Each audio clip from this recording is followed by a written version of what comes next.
आज के दौर में हम CIA, मोसाद या रॉ जैसी खुफिया एजेंसियों की बात करते हैं। लेकिन क्या आप जानते हैं दुनिया में एक ऐसा साम्राज्य था जिसके पास आज से 2300 साल पहले ही दुनिया का सबसे बेहतरीन और अत्याधुनिक गुप्तचर नेटवर्क मौजूद था।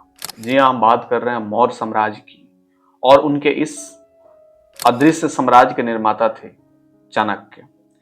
चाणक्य ने अपनी कलजयी रचना अर्थशास्त्र में गुप्तचर विभाग को गुंड पुरुष कहा। चाणक्य का मानना था कि एक राजा के लिए राज्य की रक्षा करने का सबसे प्रभावी तरीका उसका कान और आंख यानी गुप्तचर नेटवर्क है। मौर्य साम्राज्य की गुप्तचर प्रणाली मुख्य रूप से दो भागों में बटी थी। पहला जो था संस्था, ये वे जासूस थे जो एक ही जगह रहकर काम करते थे। इनमें छात्र थे, व्यापारी थे, सन्यासी थे और यहाँ तक कि किसान भी शामिल थे। दूसरा था संचरा, ये वो घूमते हुए जासूस थे जो एक राज्य से दूसरे राज्य में भ्रमण करते थे। मौर्य साम्राज्य के जासूस केवल दुश्मनों पर नजर नहीं रखते थे, बल्कि वो खुद राजा के अधिकारों की ईमानदारी की भी जांच करते थे। इसे उपेक्षा परीक्षण कहा जाता था। चाणक्य के नेटवर्क में कौन शामिल था? तो विषकन्याएं, सुंदर महिलाएं जो गुप्त संदेश ले जाने और दुश्मन के प्रमुखों को फंसाने में माहिर थी। व्यापारी राज्य की सीमाओं के पार से आर्थिक जानकारी जुटाते थे। भिक्षु और सन्यासी, क्योंकि भिक्षुओं पर कोई संदेह नहीं करता, वो किसी भी दरबार में प्रवेश कर सकते थे। एक साम्राज्य तब गिरता है जब उसकी नींव यानी उसकी खुफिया जानकारी का तंत्र कमजोर हो जाता है। मौर्य साम्राज्य के अंत के पीछे भी यही कारण था। अशोक के बाद के राजाओं ने धर्म और अहिंसा पर इतना ध्यान दिया कि वो अपनी सुरक्षा के गूढ़ तंत्र को उपेक्षित कर बैठे। जब गुप्तचरों का उपयोग जनता के कल्याण के बजाय आंतरिक राजनीति में होने लगा तो लोगों का विश्वास उठ गया। जब खुफिया तंत्र ने सतर्क करना बंद कर दिया तो पुष्यमित्र, शुंग जैसे विद्रोहियों और यूनानी आक्रमणकारियों के लिए मौर्य सिंहासन को हिलाना आसान हो गया।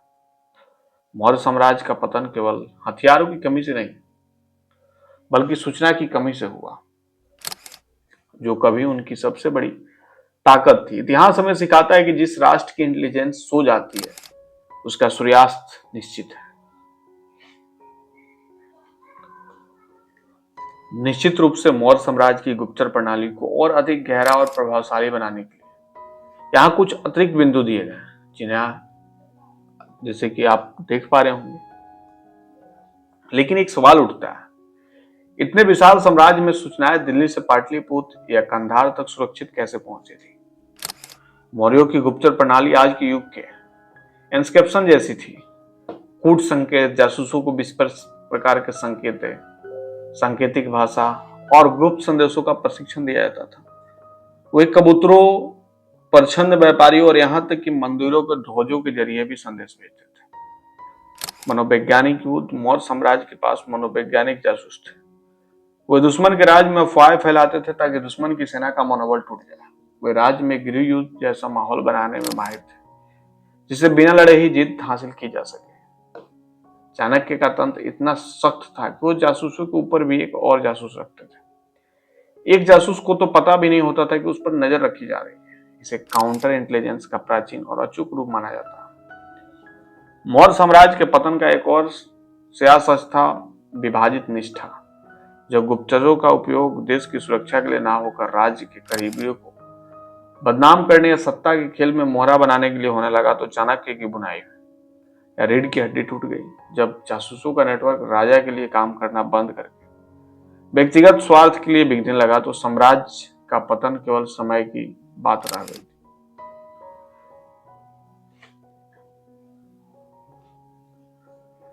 चाणक्य का नेटवर्क इतना व्यापक था कि समाज का शायद ही कोई ऐसा पेशा हो जहां उनका कोई जासूस ना बैठा हो।